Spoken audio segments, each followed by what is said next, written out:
नमस्कार 29 न्यूज में आपका स्वागत है और मैं हूं आपके साथ अनुष्का। आप देख रहे हैं विश्व का पहला पर्यावरण प्रेमी डिजिटल न्यूज नेटवर्क 29 न्यूज। आइए अब बढ़ते हैं आज की खास खबर की ओर। फलौदी नगर पालिका क्षेत्र के खसरा नंबर 188 नोवेल्टी नगर के रहवासियों ने आज जोधपुर संभागीय आयुक्त डॉक्टर राजेश शर्मा व जिला कलेक्टर की अनुपस्थिति में अतिरिक्त जिला कलेक्टर मदन लाल नेहरा को ज्ञापन सौंपकर वर्षों से काबिज भूमिहीन हिंदू परिवारों ने नगर पालिका द्वारा उनके आशियाने उजाड़े जाने पर दोबारा छत नसीब करवाने की मांग की है। जानकारी के अनुसार फलौदी नगर पालिका क्षेत्र के खसरा नंबर 188 में निवास करने वाले सैकड़ों गरीब परिवारों को अतिक्रमणकारी बताकर उनके घरों पर बुलडोजर चलवाकर एक ही दिन में बेघर किए जाने के विरोध में आज सभी जोधपुर जिला कलेक्टर कार्यालय पहुंचे और जिला कलेक्टर को ज्ञापन सौंपा। ज्ञापन में नगर पालिका व स्थानीय पुलिस प्रशासन की बर्बरता के चलते हुए नुकसान के साथ ही उन्होंने न्याय की गुहार लगाकर खुले आसमान तले जीवन बसर करने को मजबूर परिवारों का पुनर्वास करने की मांग की है। इस दौरान फलौदी खसरा नंबर 188 से बेघर हुए परिवारों की महिलाएं व पुरुष बड़ी संख्या में कलेक्टर कार्यालय के समक्ष उपस्थित रहे। आइए जानते हैं क्या है मामला।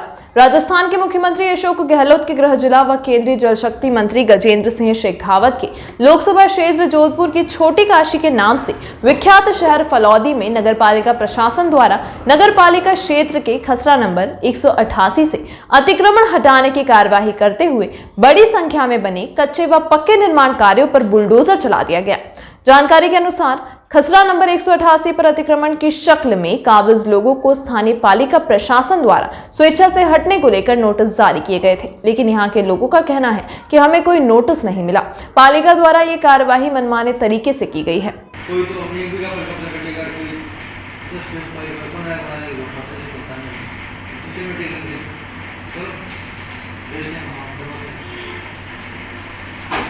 अतिक्रमण हटाने की कार्रवाई के बाद खुले आसमान के नीचे रातें बिताने को मजबूर हिंदू महिलाओं ने कहा कि प्रदेश सरकार हर घर हर परिवार को छत देने की बात करती है, तो वहीं फलौदी दौरे के दौरान केंद्रीय मंत्री गजेंद्र सिंह शेखावत ने भी पंचायत समिति सभागार में आयोजित जनसुनवाई के दौरान मीडिया के एक सवाल के जवाब में कहा था कि वर्तमान परिवेश में किसी का भी आशियाना उजड़ा नहीं जाएगा, जो जैसे बैठे हैं वैसे ही रहने दिया जाए। लेकिन गहलोत शासन में स्थानीय प्रशासन को मंत्री जी की बात कुछ गले नहीं उतरी और मंत्री जी ने तो पाकिस्तानी शरणार्थियों को संरक्षण देने की बात कही थी, लेकिन यहाँ तो हिंदुस्तान मूल हिंदू परिवारों के आशियाने उजाड़ दिए गए। छोटे छोटे बच्चों के साथ खुले में रहने को मजबूर हिंदू महिलाओं ने कहा कि महिला दिवस के अवसर पर महिलाओं के सम्मान का दिखावा किया गया, वरना आज देश की अबला आंखों में आंसू लिए खुले में रहने को मजबूर नहीं होती। चौतरफा अरमानों पर चले बुलडोजर को क्या पता कि इस कच्ची झोपड़ी में कोई दिव्यांग सो रहा था। इस बुलडोजर को क्या पता कि जिस निर्माण कार्य को वो ध्वस्त कर रहे हैं उसमें कार्यवाही से अनजान बचपन के साथ देश का भविष्य पड़ रहा है, खेल रहा है। लेकिन निर्दयी निर्लज बुलडोजर ने सब कुछ तबाह कर दिया। गनीमत रहे कि लोगों ने अपने बच्चों को घरों से निकाल दिया, वरना तस्वीर भयावह हो जाती। गौरतलब है कि जहां एक और केंद्र व राज्य सरकार हर घर को छत देने की बात कर रही है, तो वहीं फलौदी के खसरा नंबर 188 खींचन रोड पर अतिक्रमण हटाकर पालिका प्रशासन अपनी पीठ थपथपा रही है, जबकि देश में खासकर सत्ता के भूखे सत्ताधारियों द्वारा रोंगिया मुसलमान शरणार्थियों को गले लगाया जा रहा है। उन्हें हटाने की कार्रवाई को लेकर कांग्रेस की आला कमान व प्रशासनिक गलियारों में कोई चर्चा नहीं है। सीधे शब्दों में अगर कहा जाए तो कोई बड़ी बात नहीं होगी कि खसरा नंबर 188 में निवास करने वाले जिन्हें स्थानीय प्रशासन अतिक्रमणकारी बता रहे हैं, वे अपने ही देश में परदेशी बनकर रह जाएंगे। मानवाधिकार प्रोटेक्शन के प्रदेश अध्यक्ष सत्यनारायण जोशी क्रांतिकारी ने दिया आश्वासन। मानवाधिकार प्रोटेक्शन के राजस्थान प्रदेश अध्यक्ष सत्यनारायण जोशी क्रांतिकारी पीड़ित हिंदू परिवारों से रूबरू हुए। पीड़ित परिवारों की आप बीती सुनकर उन्हें जोधपुर संभागीय आयुक्त डॉक्टर राजेश शर्मा से मिलवाया व पीड़ित परिवारों को यथासंभव सहयोग का भरोसा दिलाया। नमस्कार, मैं सत्यनारायण जोशी क्रांतिकारी। मुख्यमंत्री अशोक गहलोत के गृह जिला जोधपुर में जो केंद्रीय जल शक्ति मंत्री गजेंद्र सिंह शेखावत के लोकसभा क्षेत्र में हिंदू परिवारों के ऊपर फलौदी नगर पालिका में एक रात एक ही दिन एक साथ बिना सूचना दिए इनके ऊपर एक ऐसा बर्बरतापूर्वक बोला आपको निकलना पड़ेगा और इनके घरों के ऊपर हमले हुए। ये किसी अपराधियों ने नहीं किए, हैरेगिरण नहीं किए, वहाँ के प्रशासन ने किया है। अभी हमारे पास ये जोधपुर में आए हैं न्याय के लिए, उन्होंने गुहार लगाई है। हमने इनको संभागीय आयुक्त डॉक्टर राजेश जी शर्मा से मिलवाए हैं, लेकिन आज सोशल मीडिया के माध्यम से मैं आप सबसे अवगत करवाता हूँ कि आखिर, लेकिन इनका तो घर ही उजाड़ दिया, इनके लिए कुछ नहीं बचा है। तो आइए माता जी, आपके साथ क्या बीती बताइए। क्या नाम है, क्या नाम है आपका? आप क्या जाति से हैं? कटीक परिवार से। जाति नहीं पूछनी चाहिए, लेकिन हम देख रहे हैं अमूमन सरकार में जहाँ भी कहीं जाते हैं तो जाति पूछते हैं, तो हम भी आज इनसे ये पूछते हैं, ये खटीक जाति से हैं, दलित परिवार से हैं। हाँ, अब बताइए आपके साथ क्या हुआ?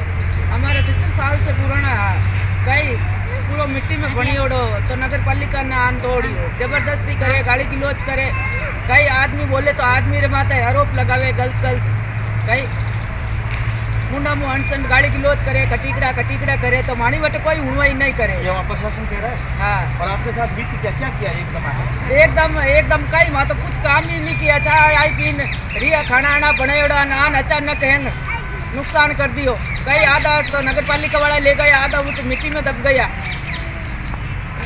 तो मतलब आपको पूरे घर उजाड़ दिए? पूरा घर उजाड़ दिया, कोई रहने के वास्ते कुछ नहीं है। फिर भी हमारे माथे अनसंट गाली गलौज करे, फिर भी बटे बैठा तो बैठे नहीं देवे, परेशान करे बार बार। अब आप अंदाज लगा सकते हो दलित परिवार अब फलोदी में और राजस्थान सरकार में किस प्रकार है। अब आप बताइए माता जी। माता जी विधवा है और इनके कमाने करने वाला कोई नहीं है, और जहाँ एक और बीपीएल की बात आती है, विधवा पेंशन की बात आती है, हम विधवा के लिए ये कर रहे हैं, लेकिन अब ये सच्चाई आपके सामने। माता जी बताइए आपके साथ क्या बीती है? हमारे साथ वो हमारे दौड़ दिए मकान बने हुए थे, 15 साल से वहाँ रह रहे हैं। 15 सालों से आप रह रहे हैं? तो हमारे तो वो सब वो झोपड़ा उपड़ा सब उठा दिया टापरा, फिर क्या करें। तो अभी आप सड़क पे बैठे, अभी आप कहाँ रह रहे हैं? अभी सड़क पर रह रहे, बाहर वो अपनी झोपड़ी बनाई, जहाँ एक और पाक विस्थापित हिंदुओं को रहने के लिए सरकार ने स्पष्ट निर्देश दिए हैं, लेकिन राजस्थान के हिंदुस्तान के मूल निवासी है उनको बर्बरता पूर्वक निकाला गया है, ये हिंदू परिवारों को निकाला गया है। तो बोला कि भाई दौड़ो मत, मैं कहाँ जाऊँगी, तो उसने माना ही नहीं कि वो तुम्हारे घर है, तो फिर मैं घर है तो हम यहाँ क्या बैठे, फिर क्या करें। ये एकदम गरीब परिवार से है, इनकी जो परिस्थितियां हैं बिल्कुल विकट है। जहाँ तक स्थानीय लोगों ने बताया है कि इनकी रहने करने की कोई सुविधा नहीं है। तो अभी आप कहाँ रह रहे हैं बहन जी? शमशान में ले गया हम ऑनलाइन। अच्छा, मैं शमशान में हम ले गया। जहाँ पक्के मकान पक्के घर, अब न्याय होगा इस बात के लिए राजस्थान सरकार ने चुनाव लड़ा है, वो वादे खोखले साबित हो रहे हैं, क्योंकि अब इनके रहने के लिए शमशान में व्यवस्था कर रही है, ये भी स्थानीय लोगों ने की व्यवस्था। अब आप देख सकते हैं आगामी टाइम गर्मी आ रही है और गर्मियों में इनके रहने करने की कैसे व्यवस्था होगी, किस प्रकार होगी। और जहां एक और उन्होंने तो नोटिस दिया है, न इनकी स्थायी व्यवस्था की है, अगर उनको निकालना ही था तो कोई स्थायी व्यवस्था तो करते कम से कम। इस प्रकार राजस्थान सरकार का चेहरा हम आपको दिखा रहे हैं। माता दीदी आप बताइए क्या हुआ? जोर बोलो माता जी रोइए मत, आप जो भी है ना आप रोइए मत। देखो मेरी बात सुनो, हमारी मीडिया और हमारा संगठन, हम सब लोग आपके साथ खड़े हैं, आप बिल्कुल मायूस मत होइए, हम आपके साथ हैं। आप कैमरे के सामने बताइए ताकि हम असली इनका चेहरा सबको दिखा सकें। रोने की जरूरत, आप सच्चाई बताइए। 15 साल से हम रह रहे, हम दूध बेच के गाया का गुजारा चलाते हैं, दूध बेच के हमारे मजदूर मन के ना मजदूरी करते नहीं, गायों ने छपरा वगैरह सब तोड़ दिया। पैसा जमा करके आए तो आतंकवादी की तरह उन्होंने घर होते तो यहाँ क्यों आते, सब बिखेर दिए, गायों के छपरा वगैरह सब माली समाज की बहन हमारे साथ है, इनका कहना है कि घर तक उजाड़ दिया है इनके। देखो जो एक और तो वो बात कर रहे हैं कि हम कामधेनु योजना ला रहे हैं, वो योजनाएं ला रहे हैं। अब इनकी जो गायें थी वो अब कहाँ रहेगी गायें, अब किस प्रकार ये अपनी डेयरी चलाएगी, अभी ये सोचने का विषय है। बछड़ी मर गई उसके तब नीचे अंदर। अच्छा, उसी घटना में बछड़ी मर गई, तो क्या करें, ऐसे ही ना बड़ा का करिया तो डर की माथे बड़ी मर गई तो हम क्या करो, मैं तो मैं रोजी रोटी चली गई है। प्रशासन अभी आप क्या बोल रहे हैं आपको?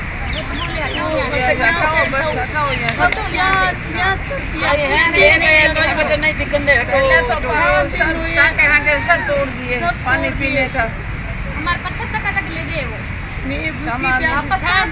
मजदूर आदमी हमारे पास पहले उन्होंने बोला खरीद के लिए दीदी आपके साथ क्या देखी?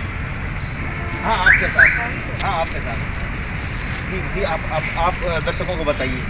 सर हम तो घर पे थे पर हमें पता नहीं था कि नगर पालिका में आने वाले हैं, तो इसीलिए मेरे बच्चे तो काम पे जा चुके थे।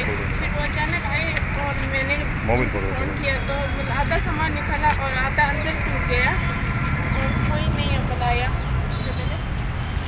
फिर क्या सर, फिर है ना मतलब अभी तक वो परेशान कर रहे हैं, मतलब 5-6 दिन हो गया। सारा सामान जो टूटा हुआ था ना, मतलब जैसे ईंटें छीने बनाए किसी वो भी ले गए जबरदस्ती, और हम कुछ बोलते हैं तो पुलिस को फ़ोन कर देते हैं और पुलिस भी आ ही जाती है, मतलब उनके कहने से। अच्छा, पुलिस भी आपको वहाँ डराती धमकाती है? आ जाती है, वो खुद हमें धमकी देते, पुलिस से पकड़ाएंगे, आप पकड़ाएंगे। 2-3 लेडीज हैं तो 2-3 जेंट्स को भेजते और इनको लेके जाओ यहाँ से। जेसीबी के आगे खड़े होते हैं, बोले तो फेंक देंगे जेसीबी से। अच्छा, जेसीबी से फेंक देंगे। ये कहाँ से मानवता की बात है भाई? ये जब मानव मात्र की बात जब कांग्रेस सरकार करती है, राजस्थान सरकार करती है, यहाँ देखो मानवता के खिलाफ है ये। इनको सीधे धमकी दी जा रही है कि अगर आप नहीं गए तो हम आपको जेसीबी से उठा के फेंक देंगे। अब आप समझ सकते, आपके सामान ले जाओ, वाला सामान भी हम जब्त कर लेंगे। अब देखिए हिटलर शासन है। अब यहाँ पे अगर हम कहें तो भारतीय कानून से नहीं चल रहा है, ये सिर्फ अपनी एक रौब जमा रहे हैं और इस बेशकीमती जमीन को उन्होंने इस प्रकार